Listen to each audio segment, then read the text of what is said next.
जय गोपी जन वल्लभा गिरिवरधारी जय गोपी जन वल्लभा गिरिवरधारी जय गोपी जन वल्लभा गिरिवरधारी जय गोपी जन वल्लभा गिरिवरधारी यशोदानंदन भज जन रंजन यशोदानंदन भज जन रंजन यशोदानंदन भज जन रंजन यशोदानंदन भज जन रंजन यमुना तीरावनचारि यमुना तीरावनचारि यमुना तीरावनचारि यमुना तीरावनचारि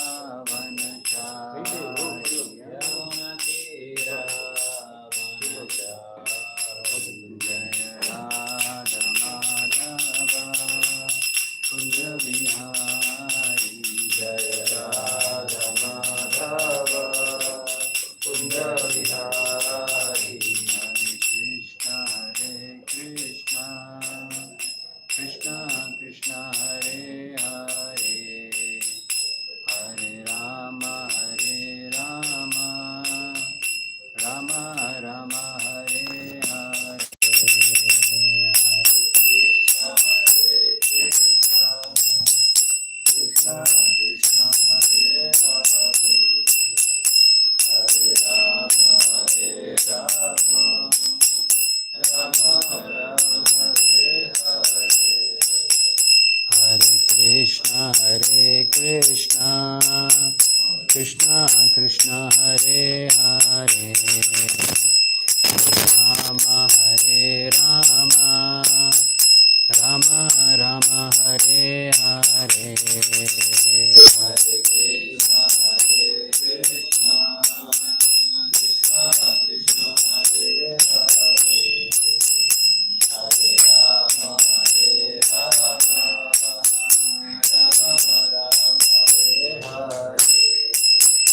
हरे कृष्णा कृष्णा कृष्णा कृष्णा हरे हरे हरे राम राम राम हरे हरे हरे कृष्णा कृष्णा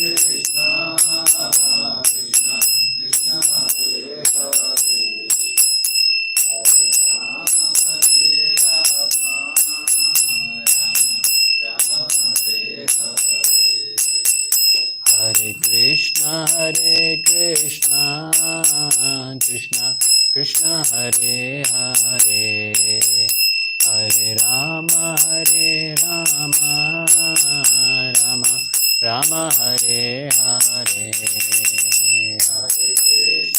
हरे हरे हरे कृष्णा कृष्णा कृष्णा कृष्णा हरे हरे हरे राम राम हरे हरे हरे कृष्णा कृष्णा कृष्णा हरे हरे हरे राम राम हरे हरे हरे कृष्णा कृष्णा कृष्णा कृष्णा हरे हरे हरे राम राम हरे हरे हरे कृष्णा कृष्णा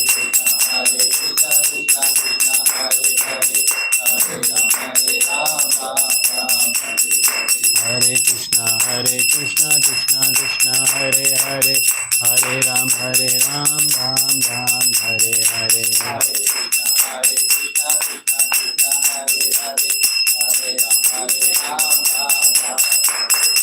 हरे कृष्णा कृष्णा कृष्णा हरे हरे हरे राम राम राम हरे हरे हरे कृष्णा कृष्णा कृष्णा हरे हरे हरे राम राम हरे Krishna Krishna Krishna Hare Hare Hare Ram Ram Ram Hare Hare Hare Krishna Krishna Krishna Hare Hare Hare Ram Ram Hare Hare Krishna Krishna Krishna Hare Hare Hare Ram Ram Ram Hare Hare Hare Krishna Krishna Krishna Hare Hare Hare Ram Ram Ram Prabhupada, Jaya Prabhupada, Prabhupada, Jaya Prabhupada, Jaya Prabhupada, Jaya Prabhupada, Prabhupada, Jaya Prabhupada. Nitai Gaura Hari Bol, Hari Bol, Hari Bol, Nitai Gaura Hari Bol, Nitai Gaura Hari Bol, Hari Bol, Hari Bol, Nitai Gaura Hari Bol. हरिनाम संकीर्तन की जय, जगत गुरु शिला प्रभुपाद की, ग्रंथराज श्रीमद् भागवतम की। ओम नमो भगवते वासुदेवाय, Om Namo Bhagavate Vasudevaya. ओम नमो भगवते वासुदेवाय, Om Namo Bhagavate Vasudevaya. ओम नमो भगवते वासुदेवाय। Om Namo Bhagavate Vasudevaya. नारायणं नमस्कृत्य Narayanam Namaskritya नरं चैव नरोत्तमं Naram Chaiva Narottamam देवीं सरस्वतीं व्यासं Devim Saraswati Vyasam ततो जयमुदीरये। Tato Jayamudire नष्टप्रायेषु अभद्रेषु Nashtaprayeshu Avadreshu नित्यं भागवत सेवया Nityam Bhagavata Sevaya भगवत्युत्तमश्लोके Bhagavati Uttama Shloke भक्तिर्भवति नैष्टिकी। Bhaktir Bhavati Naishtiki.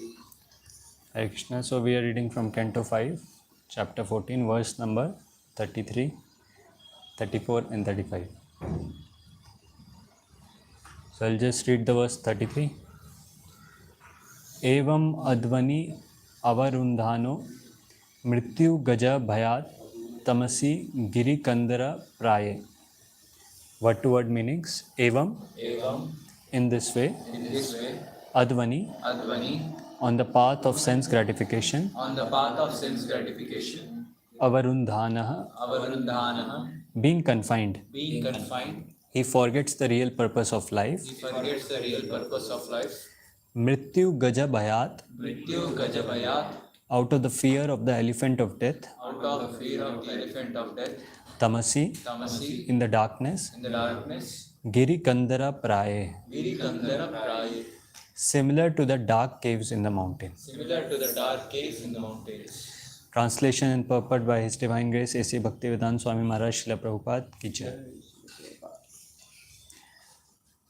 In this material world, when the conditioned soul forgets his relationship with the Supreme Personality of Godhead and does not care for Krishna consciousness, he simply engages in different types of mischievous and sinful activities.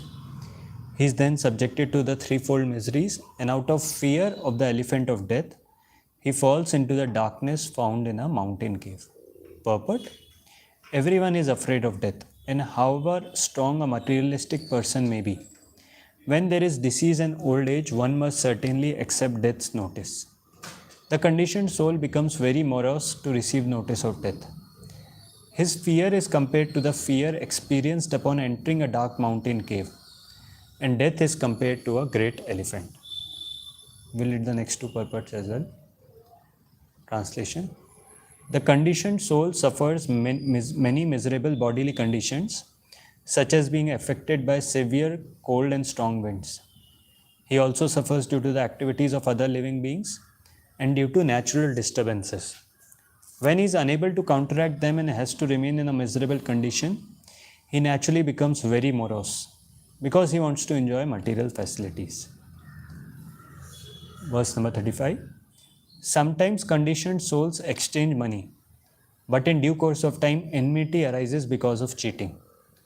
Although there may be tiny profit, the conditioned souls cease to be friends and become enemies. As stated in Srimad Bhagavatam 5.5.8, Pumsa striya mithuni bhavam etam tayor mitho hridaya ganthimahu ato graha kshetra sutapta vitter janasya mohoyam aham mameti. The monkey-like conditioned soul first becomes attached to sex, and when intercourse actually takes place, he becomes more attached. He then requires some material comforts, apartment, house, food, friends, wealth, and so on. In order to acquire these things, he has to cheat others. And this creates enmity even among the most intimate friends. Sometimes this enmity is created between the conditioned soul and the father or spiritual master. Unless one is firmly fixed in the regulative principles, one may perform mischievous acts, even if one is a member of the Krishna consciousness movement. We therefore advise our disciples to strictly follow the regulative principles. Otherwise, the most important movement for the upliftment of humanity will be hampered due to dissension among its members. Those who are serious about pushing forward this Krishna consciousness movement should remember this and strictly follow the regulative principles so that their minds will not be disturbed. Om Ajnanatimirandhasya Jnananjana Shalakaya Chakshurunmilitam Yena Tasmai Shri Gurave Namaha Shri Chaitanya Manobhishtam Stapitam Yena Bhutale Swayam Rupa Kadamahyam Dadati Swapadantikam Vandeham Shri Guroh Shri Yuta Padakamalam Shri Gurun Vaishnavamshta Shri Rupam Sagrajatam Sahagana Raghunathanvitam Tam Sajivam Sadvaitam Savadutam Parijana Sahitam Krishna Chaitanya Devam Shri Radha Krishna Padan Sahagana Lalita Shri Vishakhanvitam Sha Namom Vishnu Padaya Krishna Pristhaya Bhutale Srimate Bhakti Vedanta Swamin Niti Namine Namaste Saraswate Deve Gauravani Pracharine Nirvishesha Shunyavadi Pashyati Deshatarine Namo Mahavadanyaya Krishna Prema Pradayate Krishnaya Krishna Chaitanya Namane Gauratushe Namaha He Krishna Karuna Sindho Deenabandho Jagatpate Gopesha Gopika Kanta Radha Kanta Namostute Tapta Kanchana Gaurangi Radhe Vrindavaneshwari Vrishabhanu Sute Devi Pranamami Haripriye Vancha Kalpataro Bhishra Kripa Sindhu Bhevacha Patitanam Pavanebhyo Vaishnavebhyo Namo Namah Jai Shri Krishna Chaitanya Prabhu Nityananda Shri Advaita Gadadhar Shrivasadi Gaur Bhakta Vrinda Hare Krishna Krishna Krishna Hare Hare Hare Rama Rama Rama Hare Hare Mukam karoti vachalam pangum langayate girim Yat kripatam ham vande Shri Gurum Dinatarinam Paramananda Madhavam Shri Chaitanya Ishwaram.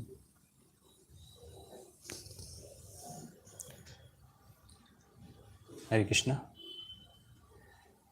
So today we are discussing this conversation between Shukdev Goswami and Parikshit Maharaj. And this is a very, very important verse which talks about the verse number 33, which talks about the basic problem of this material world, or the basic problem why suffering is there in this material world. So the first line itself says, when the conditioned soul forgets his relationship with the Supreme Personality of Godhead and does not care for Krishna consciousness, he simply engages in different type of mischievous and sinful activities. And this is the sum and substance, the basic cause of all suffering in this world. So whenever this question is asked that why do people suffer, why suffering is there, here the answer is given, that is due to forgetfulness of the Supreme Personality of Godhead. And what is the reason for this forgetfulness? Does the Lord want that we forget Him, or is it our own cause? So as there is this very amazing shloka, Krishna bhuli sei jiva anadi bahir mukha atayeva maya tare deha samsara dukha. That why is a living entity suffering? Because he desired to enjoy. He desired to enjoy, he became bahirmukh, he turned his face away from the Lord and he wanted to enjoy separately from the Lord. Or he didn't want to serve the Lord, rather he wanted to become the Lord. And that is the reason Maya takes over this task, or Maya does this thankless task of giving samsara dukha, or giving material miseries to the living entities. And this is the basic cause of suffering. So who is responsible for that? Why does Maya give suffering? So the answer is given straightforward here. Because the conditioned soul forgets Krishna, it does not want to remember, it doesn't want to serve the Lord. And that is the reason Maya keeps on giving these sufferings in the form of the threefold miseries that are described. We know the threefold misery that are Adi Bhautik, Adhyatmik and Adi Daivik. All these miseries are given to the conditioned soul, to the living entity by material energy, because it turns its face away from the Lord. And then what it does here, it's given also that when a living entity turns its face away from the Lord, naturally he engages in different types of mischievous and sinful activities. So that is but obvious. Either we can serve the Lord, either we can follow the scriptures and engage in devotional service. And one who doesn't follow the scriptures, one who does not care for the scriptures, does not care for the Supreme Lord, then it's but obvious he will do whatever activities he does, that will be sinful. Unless one doesn't follow the scriptures, doesn't accept the scriptures, whatever he does, he might think he is doing a very amazing task, very nice task, but everything he does is sinful. Everything he does will result in further and further miseries given by this material energy or given by this Maya. But still the living entity wants to enjoy. Living entity continues to enjoy in this world, thinking that it has some enjoyment. And that's what Prahlad Maharaj famously says, Punah punash charvita charvananam. That he again and again tries to chewing the chew. The thing which has already been enjoyed by many, already many have tried to enjoy in this material world, many have tried to find that satisfaction, happiness in this material world, but no one has been successful. But still the living entity engages in different activities, sinful activities, getting so much karma, just to get some happiness, just to get enjoyment in this world. But he doesn't get. And what happens at the end? As it's given, finally the person, after trying so much, slowly and steadily he starts becoming old. Finally he starts becoming old and death personified starts approaching him. And that is what the analogy is given here. First of all, he is subjected to the threefold miseries throughout his life. He is never able to get enjoyment in all his endeavors, though he is trying different ways. And finally, trying with being dissatisfied, he also starts becoming old. And that is given, the comparison is given, he falls into the darkness found in a mountain cave. Basically, just because he is very fearful of old age, he falls into that ignorance. That is compared to this mountain cave. And on the back side of this mountain cave, who is standing? Elephant. That elephant is standing, and that is compared to death personified. The person is very fearful, he is becoming old and old, he falls into that ignorance, into that cave, and an elephant is staying, that is the all-devouring death, about to take away his life from him. And that's when the person becomes very frustrated. Because entire life he tried, he did not serve the Lord, he tried his best to enjoy himself, but he couldn't enjoy anything, he couldn't be satisfied. And now death is approaching. Now day by day he is losing his life, and he knows he has numbered days, he doesn't have much time. And that's why Lord in the Bhagavad Gita also says, Mrityu sarva harashaham. That I am that all-devouring death, I am that death that takes away the life of a person. Or I am the one who comes in the form of death for the atheist. For those who engage in sinful life, who don't believe in God, who have turned away their face from the Lord since eternal time, Lord comes for them in the form of death and take away everything, take away their attempts. And that is what is given here in the purport, that no matter how a person may be very powerful in material estimation, he may be very strong, very powerful, whatever it may be, no person can escape the hands of death. Or no person can escape the hands of the Lord in form of death. Even though he may be some atheist, proclaimed atheist, he may say Lord does not exist, this and that. But no one can accept the Lord in the form of death. And that's why everyone has to go through all these changes. Everyone has to become old. Everyone has to go through this change. All the 6 changes we talk about a human being, when it's right for all the living entities, it undergoes 6 changes. It takes birth, it grows, it remains for some time, then it reproduces, then it dwindles, and finally vanishes. So no matter whoever it is, whether a person believes in the Lord or does not, a person has to undergo all these 6 changes, and finally death takes away everything. And Prabhupada used to give the example of some famous industrialist in his time. He used to give his example, this person was very rich. And suddenly he was diagnosed with some disease, and in the hospital it was told that you don't have much time to live. You have only some days to live. And this person was very morose, very sad, and he was requesting the doctor that just give me 1 more year. I need 1 more year. I want to fulfill my plans. I have so many plans. I have to set up another industry. I have to do this. I have to do that. Just extend my life for 1 more year. And that's what Prabhupada was saying. That's how the conditioned soul is foolish. Even when he knows that he's about to die, his plans are still not stopping. He's planning that how can I build more industry? How can I do more? He doesn't know that he's about to die and everything will be taken away. And that's how death takes everything away. And that is what Prabhupada writes here, the conditioned soul becomes very morose to receive the notice of death. Because he doesn't want to die, he wants to enjoy more and more. He doesn't get satisfied in all these things, and finally, death takes everything away. Now, in the next shloka, Prabhupada talks about the miserable bodily conditions that are there. Like sometimes conditioned soul suffers from severe cold, strong winds, sometimes by other natural disturbances that are there. Sometimes he suffers due to other living entities. They become the cause of his suffering. Sometimes the natural calamities, sometimes the living entities, and sometimes his own body and mind becomes the cause of his suffering. So conditioned souls in this world keeps on suffering in different ways, and he becomes dissatisfied because ultimately he wants to enjoy. As we were discussing earlier, the nature of the soul is he wants to enjoy. It's Satchidananda. And naturally he has that ability, he wants to get some enjoyment, and when he doesn't get enjoyment, he becomes very morose. He becomes very sad because he is not able to get the enjoyment it is looking for, or get the enjoyment it is desiring for.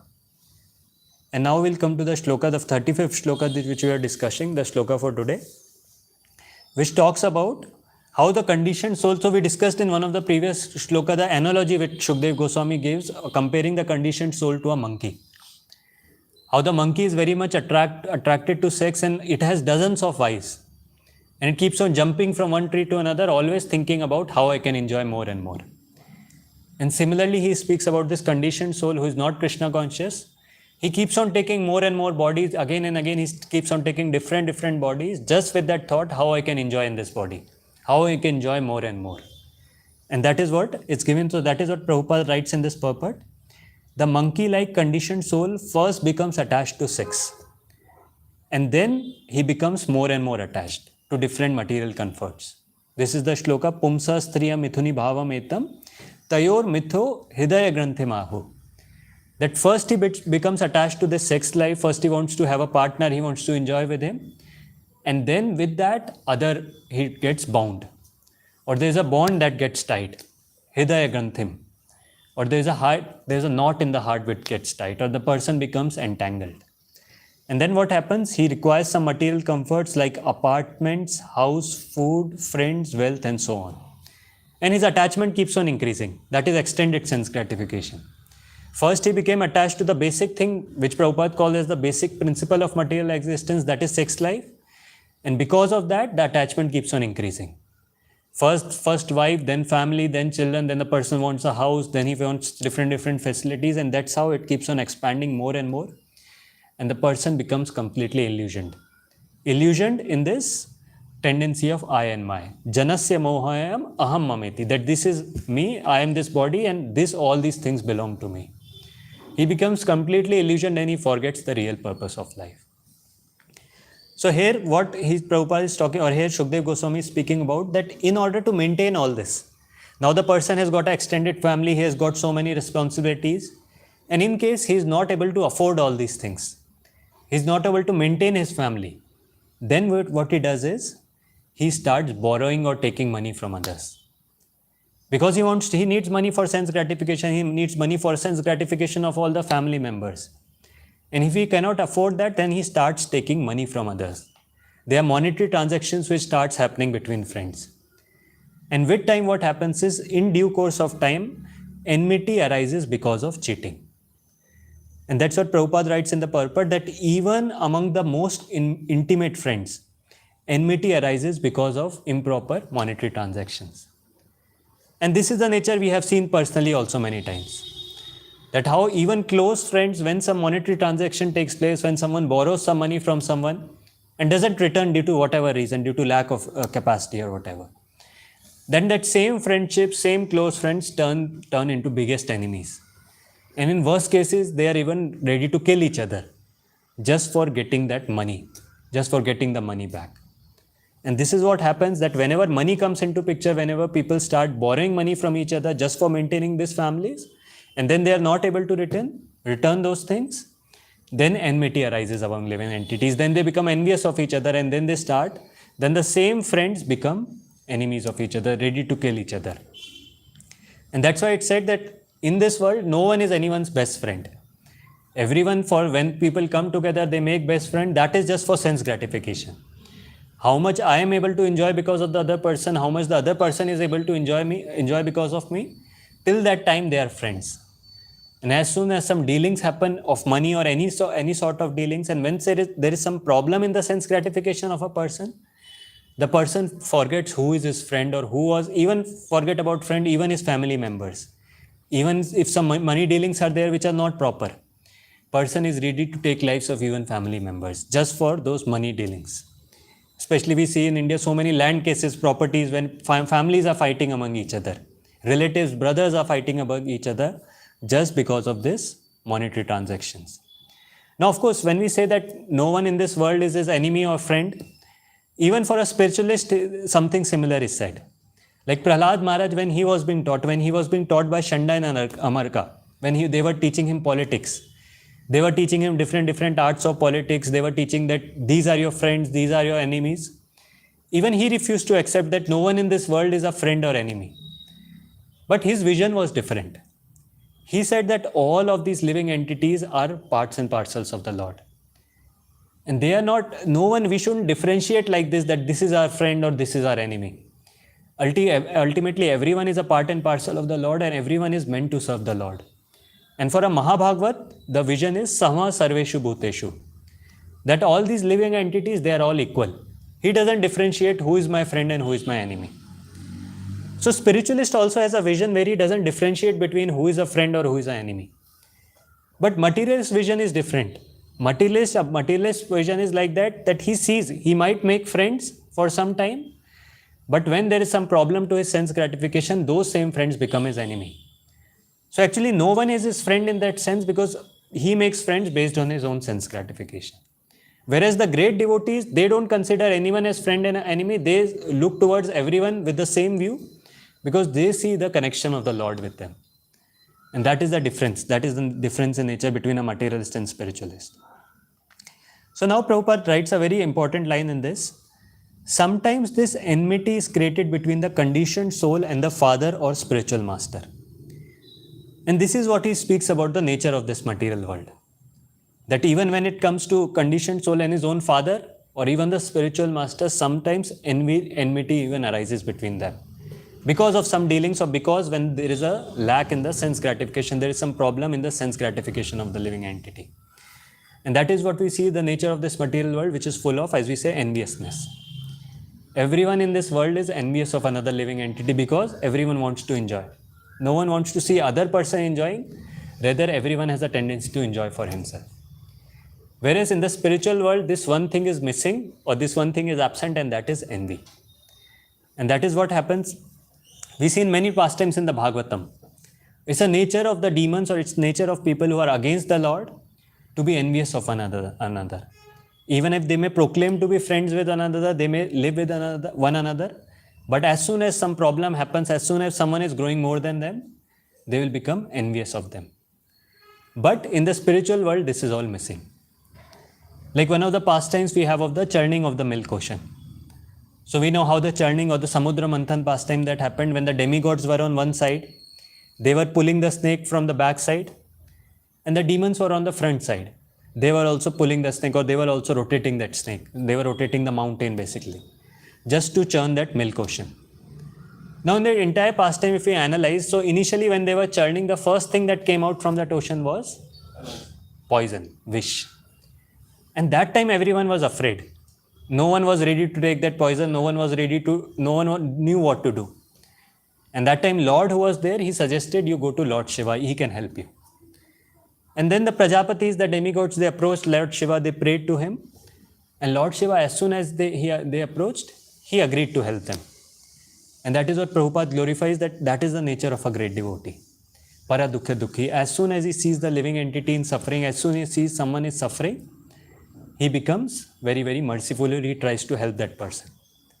Even though initially they had not included Lord Shiva in anything, when they were planning to churn the ocean, when they were planning for the nectar, they had not thought that we'll invite Lord Shiva or something like that. But as soon as there was problem, they all approached him and he immediately agreed to help. And as we all know, he went there, he drank the whole poison.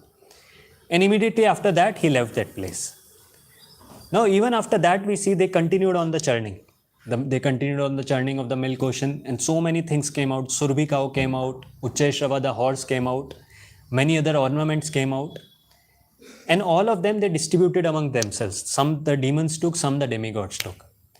And in the entire transaction, so many things came out, but they never remembered Lord Shiva. They never thought that he has helped us so a lot, so let us give something to him also.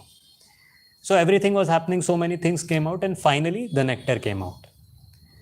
Now what happened? Dhanvantri came out with the nectar pot in his hand. And that time immediately what did the demons did? They snatched the nectar pot and they started running away. And this is what we were discussing here, that how as soon as some dealings are there, the nature of demons is such that they just care for their own sense gratification.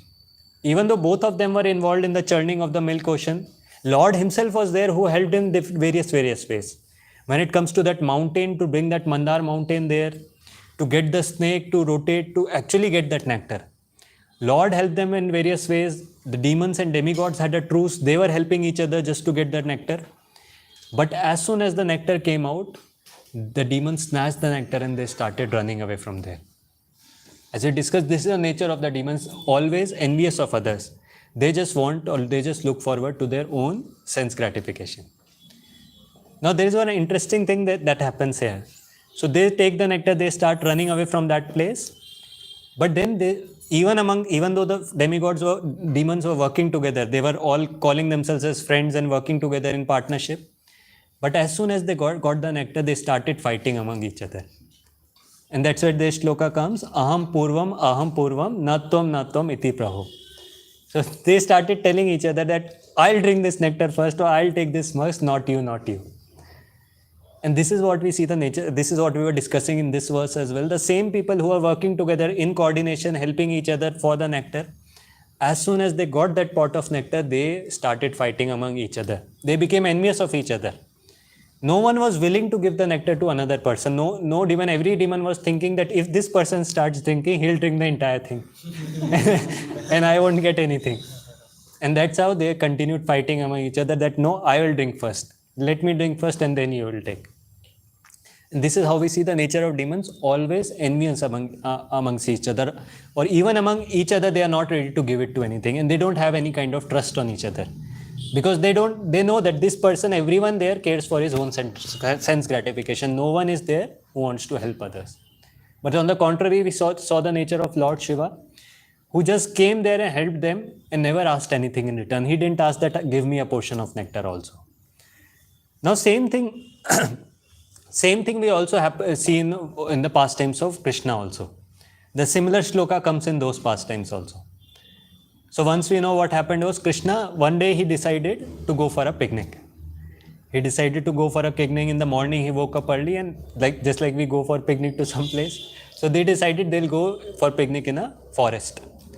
And he packed his breakfast. He blew the bugles, announced to everyone that let's all go for a picnic. And it was the morning time. All the cowherd boys were there. They were in their homes. They were sleeping, might be, or whatever they were doing. Immediately when they heard the call, immediately when the Lord called, all of them, it's described, hundreds and thousands of cowherd boys, they came and they started going with him. They started going with him towards the forest. They had all packed their lunches. They had all packed all the different items. They were beautifully decorated by their parents. And all of them were proceeding towards the forest. Now there also many pastimes happens, and one of the pastime was there when they were doing the picnic, where they were eating, stealing each other's lunch, giving the lunch to each other. And sometimes the Lord, it's described, Krishna would go to some distant place. So in the forest, Krishna, they will be all in one place, and Krishna would immediately go to some distant place to see the beauty of the forest. And as soon as that would happen, they also started having a competition among each other. And what was the competition? They decided who will touch Krishna first, or who will go to Krishna first, who will run and touch Krishna first. And they also said, aham purvam. But here the difference was, when the demon said, aham purvam, their mood was that I want to take it first and you should not enjoy. And here the mood was that who will go first and serve the Lord. And this is what we see, the contrast between the nature of the demons and the demigods. These were even greater than demigods. These were the pure devotees, the associates of the Lord. who also were fighting among each other, or the competition was going among each other, but that competition was who will go and touch Krishna first, who will serve the Lord first. And everyone was saying that I shall be the first. I shall be the one who will first run and touch Krishna, who will first run and go embrace the Lord. And we see everyone in this competition also, when someone was going and touching the Lord, others were not becoming envious. That, why did this person, let me pull him down or let me throw him away and let me go there. Rather, the devotees were becoming happy. Those cowherd boys were becoming very, very happy when someone would go and touch the Lord. And that is the nature of the spiritual world. Completely free from enviousness. Rather, everyone pushes each other person ahead, that you go and serve the Lord, you go and serve the Lord. And when someone serves the Lord in a nice way, others become very, very happy. Others become very, very satisfied, oh, he's serving the Lord in a very nice way. Whereas in the nature of demons, they want to be the first to serve their own senses. Here, everyone wants to be the first, but to serve the Lord. And that is what we were discussing, that this enmity that creates in the conditioned soul and the spiritual master or the father, this is the nature of this material world. This is the nature of anyone who is stuck in this cycle of birth and death. But in the spiritual world, the nature is just the opposite. Then that's why we say enviousness is missing in the spiritual world. Prabhupada writes a very amazing quote. I was reading this. Prabhupada says, Vaishnava is one who is not envious. If somebody advances more than him, he appreciates. Oh, he's so nice, and that he has advanced more than me. I could not serve Krishna in such a nice way. That is Vaishnavism. So here Prabhupada writes about what should be the ideal nature of a Vaishnava, or how should he develop his own nature. In the material world, everyone is envious of each other. When someone progresses, other people become envious. But the nature of Vaishnava is such that when he sees someone appreciating or someone growing nicely, he appreciates that he is serving the Lord in such a nice way. He appreciates that this person is advancing in such a nice way. He lament that he could not serve the Lord in that way. He also desires, but he does not become envious. And further, Prabhupada writes, Prabhupada speaks a very heavy statement. He says that if one is envious, if he thinks that, oh, this man is going so fast, let us put some impediments on this path, then he is not a Vaishnava. He is hinasya jantuhu. He is an animal. Vaishnava cannot be envious. This is what Prabhupada says, that a person who is envious of others' progress, who sees that some devotee is progressing very nicely, some devotee is going very nicely, advancing very nicely on the path of devotional service, and rather than feeling happy for it, he becomes envious.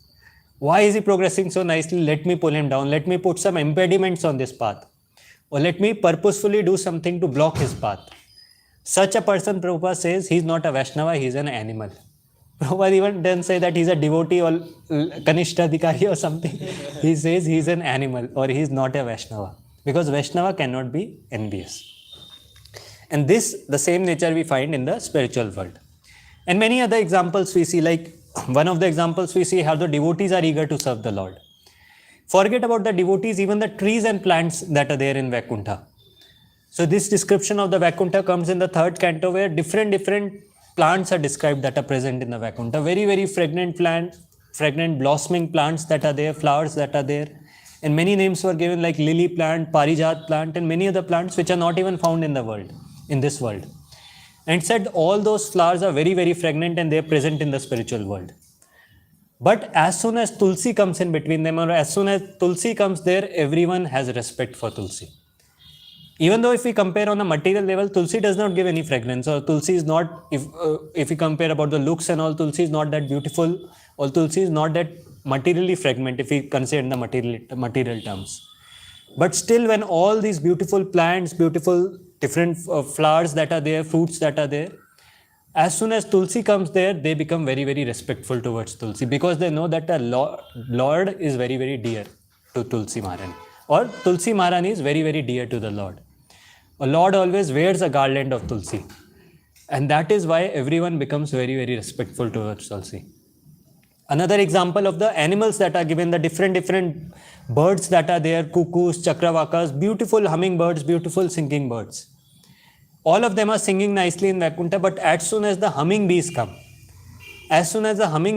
in that place, singing the glories of the Lord, all of these birds become silent. Even though there is no comparison, humming bees, there is no voice as a beautiful voice or beautiful something that comes out of their mouth, or melodious tune that comes out of their mouth. But even the cuckoos who sing very, very beautifully, they become silent as soon as the humming bees come in that audience. Why? Because the humming beings are always rotating around always moving or buzzing around the garland of the Lord. And as soon as those humming bees come in that location or in that audience, they start glorifying the Lord. And just to hear that glorification, all of the birds become silent. And here also we can understand that how spiritual world is completely free from envy. They never think, oh, I sing so nicely, why should I listen to this bird? Or why should I even hear the humming bees, which doesn't even have a melodious tune? But they know that she is very dear to the Lord, or she is always very close to the Lord. And she is always nicely singing the glories of the Lord. And that's why all of them become silent just to hear from the humming bees, or just to hear the glories of the Lord from the humming bees. And this is what we see, that in the Vaikuntha world, always Shravanam and Kirtana, always reciting the glories of the Lord is going on. And their respect is given based on how much one is dear to the Lord, or how much a devotee is serving the Lord. Everyone else respect them.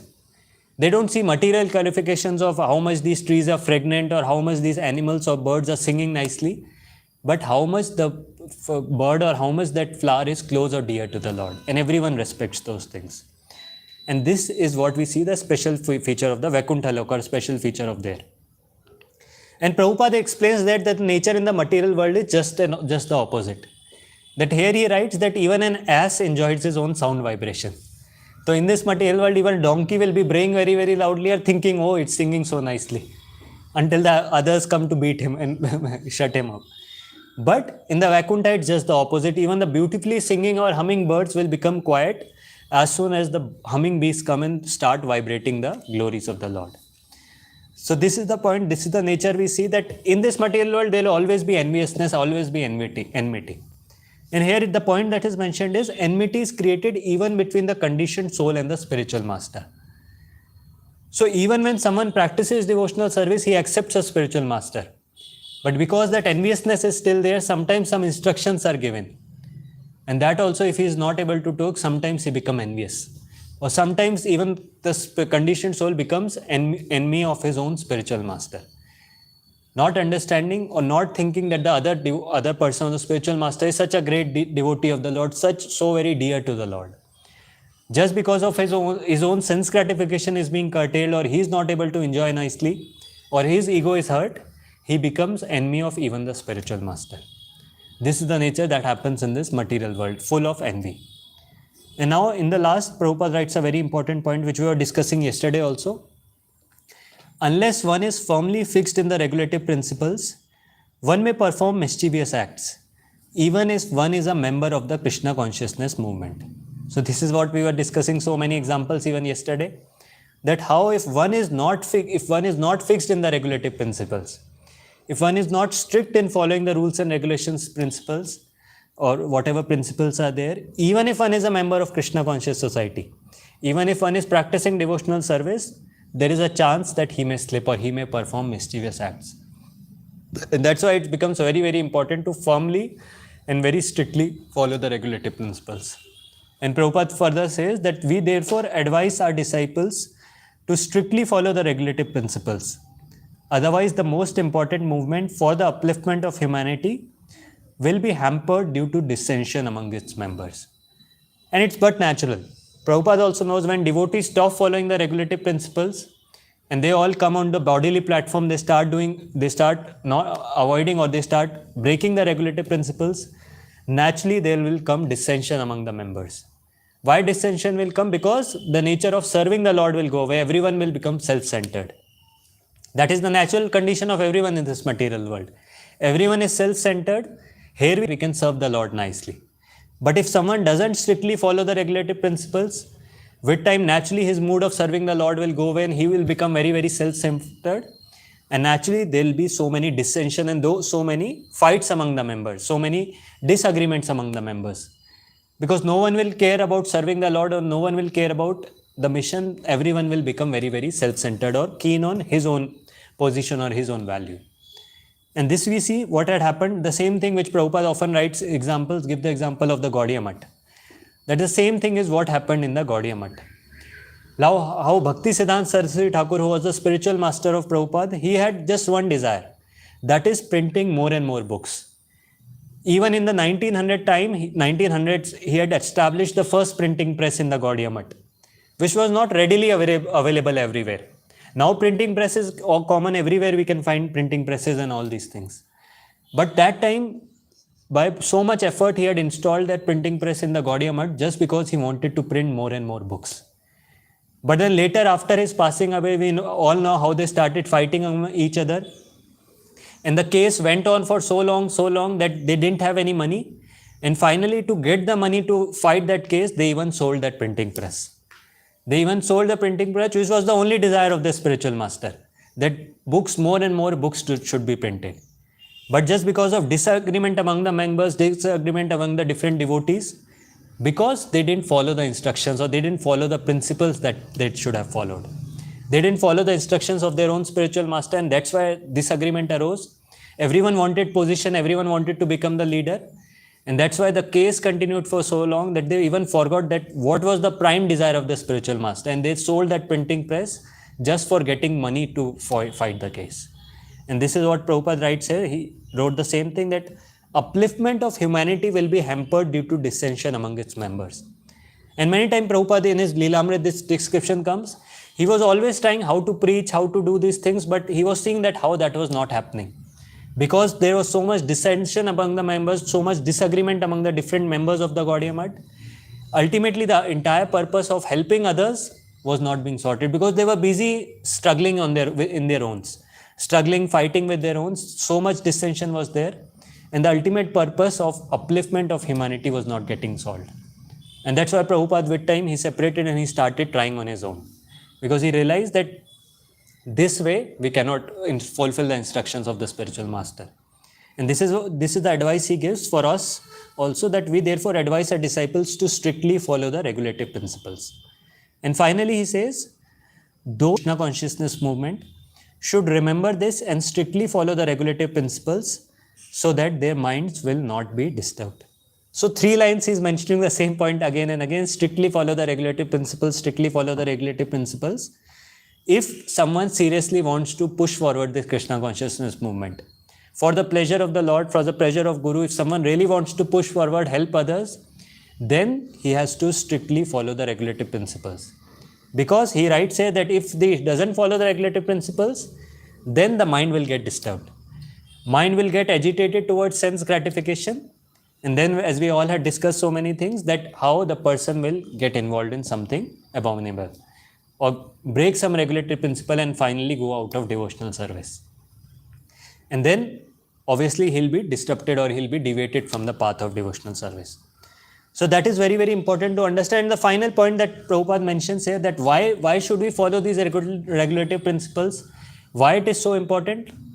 Like sometimes outsiders, when they come to know that we are following so many strict principles and all, they're asking that why have you curtailed your independence? Be independent. Why you are following so many things and all these things? But here the Prabhupada makes it very, very clear that these regulative principles have to be followed if one wants to practice devotional service and help the society in a proper way.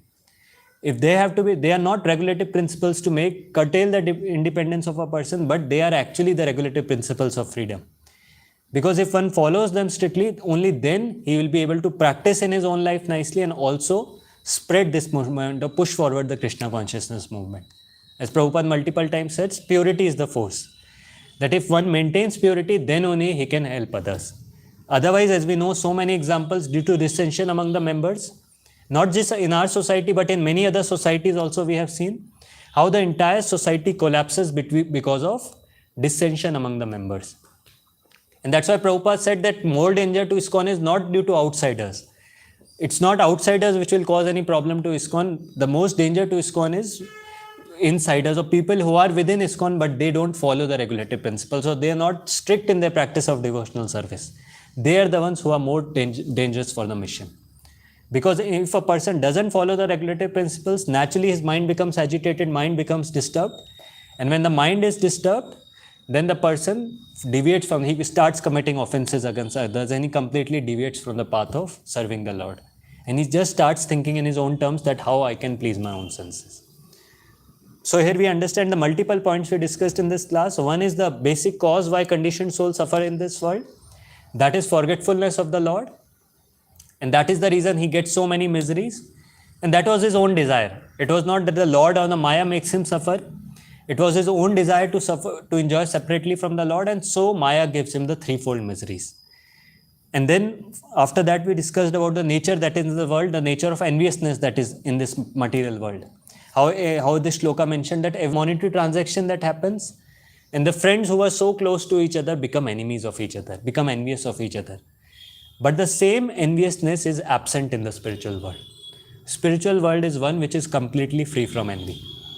And finally, Prabhupada warns about following the strictly following the regulative principles, that if one wants to continue practicing, control his own mind and senses, and also push forward this mission, it is very, very important, first of all, to try to be free from enviousness, not envy others when they progress in devotional service, and at the same time, strictly following the regulative principles, understanding that we are following the regulative principles for the pleasure of the Lord, for the pleasure of Guru and Krishna, so that we can do some service for them. Only if one does this, then he can nicely practice, or then he can nicely practice, continue on his practice and advance in devotional service. Otherwise, here, as he mentioned, that even if one is a member of Krishna consciousness movement, if one does not follow, one may end up performing mischievous acts. So one may also perform some sinful activities, one may also does if he is not strict in following the regulative principles. So this is the most important point he mentioned, that one should be very, very strict in following the different regulative principles, and always taking advice from seniors that what has to be done in what circumstances, never trying to be independent or not following the regulative principles. So with this, I would like to pause here. Any questions, comments, or we'll end.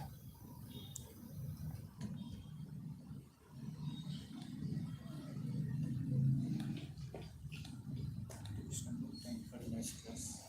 So your regulative principles is the Vaidha Bhakti and for regulative principles is what you mentioned. So both has to be followed.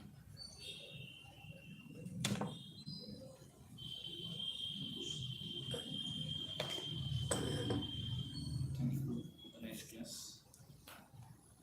You mentioned very nicely how the living entity is suffering. The root cause is forgetfulness of Krishna.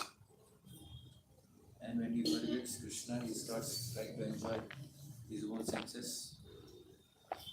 And one day he's going to find the death. And he's scared of that. The death.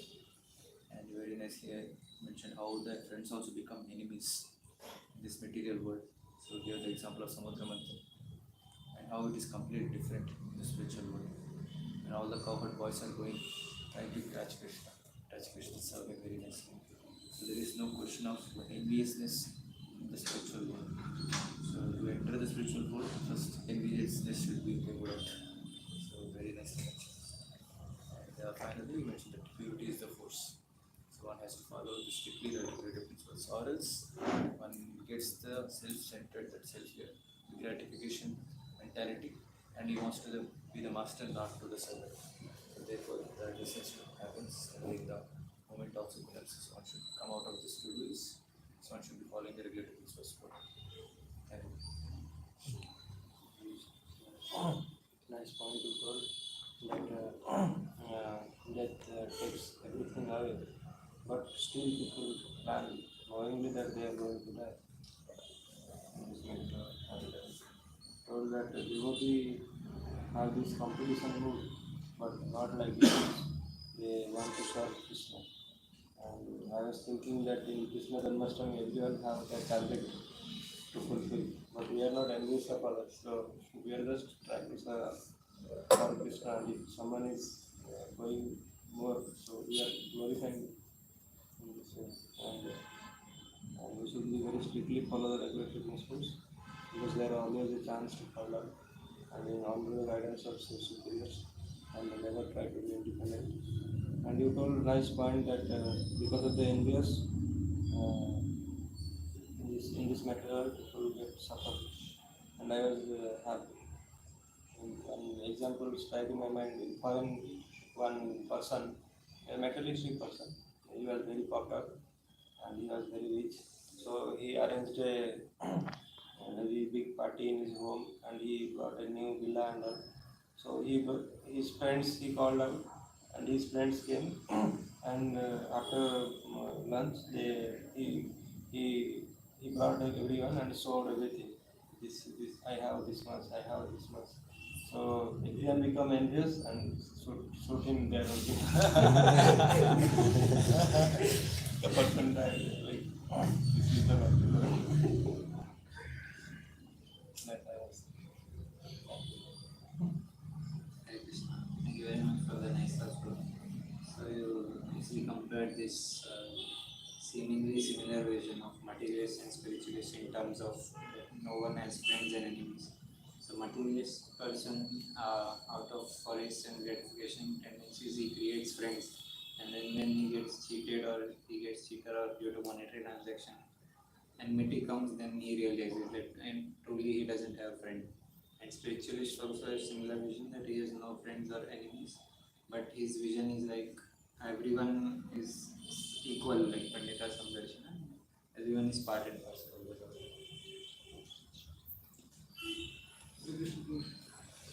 If one is not able to follow the four regulative principles strictly, he will deviate from the path and he will sleep. And if one is able to follow the four regulative principles strictly, he will serve the Krishna consciousness. Hare Krishna Prabhu. So many nice points you mentioned with various examples. So first thing, the basic problem in this material world is that that unforgetfulness of our relationships with the Lord, because of which, after which the Maya traps us and we will be forced to commit all the mischievous activities. The root cause of all the problems by we create our own problems. And also you mentioned the difference between devotees and demons, and how devotees are not enemies and demons are enemies. And also the examples like I'll be first, I'll take first, not you. How it's a difference in this one, churning of the ocean and the how great differences are there. And also you mentioned the very importance of practicing the rules and regulations of spiritual life. If you don't follow, then all the problems will deviate from the path and decisions will be there, and it will a very nice moment, Hare Krishna, which is there to help humanity, will just destroy. Grantha Shrimad Bhagavatam की जय, श्रील प्रभुपाद की Yeah.